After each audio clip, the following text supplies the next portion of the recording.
Buat para penggemar film horor, ada film horor yang wajib kalian tonton, yaitu film Sitchin. Film tersebut berasal dari daerah Turki. Cerita ini bermula dari seorang wanita yang bernama Ajnur. Dia menyukai sepupunya sendiri yang bernama Kudret. Sementara Kudret sendiri tidak pernah menyukainya. Lalu Ajnur dan temannya mendatangi seorang dukun yang bernama Hoja. Ia bertanya kepada dukun, apakah dia bisa menikah dengan Kudret. Dukun kemudian merapal mantra untuk menjawab pertanyaan Ajnur melalui jin. Jin tersebut merasuki teman Ajnur dan memberitahu Ajnur kalau Kudret bukan lelaki yang tepat untuk dirinya, dan bahwa Kudret adalah pembawa petaka untuk Ajnur. Setelah jin pergi, dukun Hoja mengingatkan Ajnur agar menjauhi Kudret, karena Kudret akan menjadi penyebab kematian dia. 12 tahun kemudian, Ajnur mengabaikan nasihat dukun. Dia tetap berhubungan dengan Kudret sampai hamil, dan kemudian meminta tanggung jawab dengan Kudret. Kudret menolak untuk bertanggung jawab. Keduanya bertengkar. Sambil mengalami keguguran. Di sisi lain, Kudret mempunyai seorang istri yang baik bernama Nisa dan seorang anak perempuan yang buta sejak lahir yang bernama Ceida. Sehari-hari, Nisa merawat ibunya yang lumpuh total dengan penuh kasih sayang. Dan dia tidak pernah tahu kalau Kudret berselingkuh dengan Ajnur, karena dia menganggap Ajnur masih sepupu Kudret. Tidak terima ditolak oleh Kudret, Ajnur kemudian menemui dukun yang sama yang pernah dia temui 12 tahun yang lalu. Dia meminta bantuan dukun agar dia bisa memiliki Kudret. Dukun menerima permintaan Ajnur. Dukun akan mengirim santet mantra babi pada Nisa. Santet mantra babi adalah santet yang sangat hebat dan kejam, yang bisa membunuh Nisa dan keturunan-keturunannya. Untuk melakukan santet itu, dukun butuh sampel DNA Nisa, bisa berupa air liur, rambut, kuku, atau darah yang dimiliki Nisa. Keesokan harinya, Ajnur pergi ke rumah Nisa untuk mendapatkan syarat-syarat yang diminta oleh dukun tersebut. Dia pergi ke kamar mandi Nisa dan mengumpulkan syarat-syarat yang diminta oleh dukun. Dia menemukan rambut disisir, sisa air liur, disikat gigi, dan pembalut wanita yang ada darahnya di tempat sampah. Ajnur segera bergegas pulang. Kemudian dia menyerahkan syarat-syarat itu kepada sang dukun.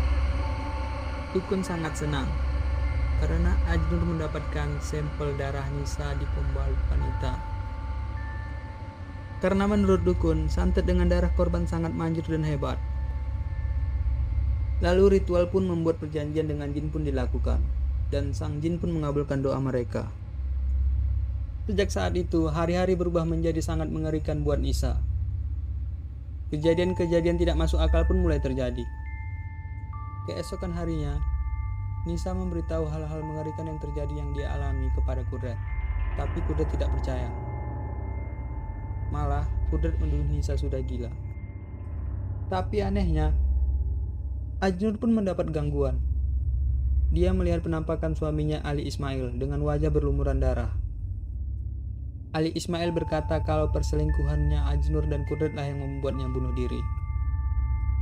Keesokan harinya, Nisa melihat ibunya yang lumpuh bisa tiba-tiba berjalan, dan melihat ibunya bunuh diri dengan menyiram kepalanya dengan air mendidih. Ibu Nisa mati dengan sangat mengenaskan. Saat malam hari tiba, Kudret mengalami gangguan gaib. Dia memberitahu Nisa tentang apa yang dia alami. Kemudian dia pergi menemui Ustadz untuk meminta tolong.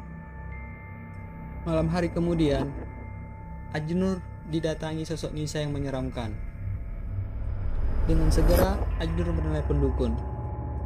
Dukun bertanya kepada Ajnur, apakah Ajnur ada hubungan darah dengan Nisa? Ajnur menyangkal pertanyaan dukun tersebut.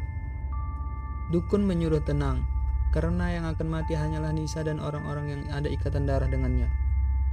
Ibu mertua Ajnur mendengar percakapan Ajnur dengan dukun sangat kaget. Dia cepat-cepat pergi menemui Kudrat untuk memberitahukan perbuatan Ajnur pada Nisa.